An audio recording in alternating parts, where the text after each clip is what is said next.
કેન્દ્રીય ગૃહમંત્રી અમિત શાહે વિડીયો કોન્ફરન્સિંગ દ્વારા ત્રિપુરા સરકારના નિમણૂક પત્ર વિતરણ કાર્યક્રમમાં ભાગ લીધો।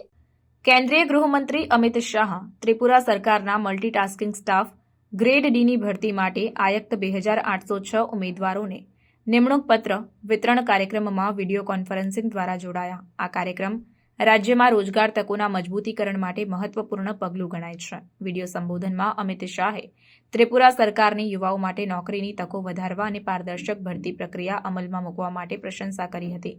તેમણે વધુમાં જણાવ્યું કે વડાપ્રધાન નરેન્દ્ર મોદીના નેતૃત્વ હેઠળ કેન્દ્ર અને રાજ્ય સરકાર યુવાનો માટે વધુ રોજગાર તકો ઊભી કરવા માટે પ્રતિબદ્ધ છે।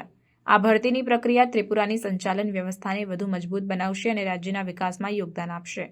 ત્રિપુરાના મુખ્યમંત્રી અને અન્ય વરિષ્ઠ અધિકારીઓએ પણ કાર્યક્રમમાં ભાગ લીધો અને નવા નિમણૂક થયેલા કર્મચારીઓને અભિનંદન આપ્યા। રાજ્ય સરકારે જણાવ્યું કે આ પહેલ ત્રિપુરાના યુવાનો માટે વધુ નોકરીઓ ઊભી કરવાના દૃષ્ટિકોણનો એક ભાગ છે। નવા ભરતી થયેલા એમટીએસ કર્મચારીઓને વિવિધ વિભાગોમાં નિયુક્ત કરવામાં આવશે, જેનાથી સાર્વજનિક સેવાઓની ગુણવત્તામાં સુધારો થશે।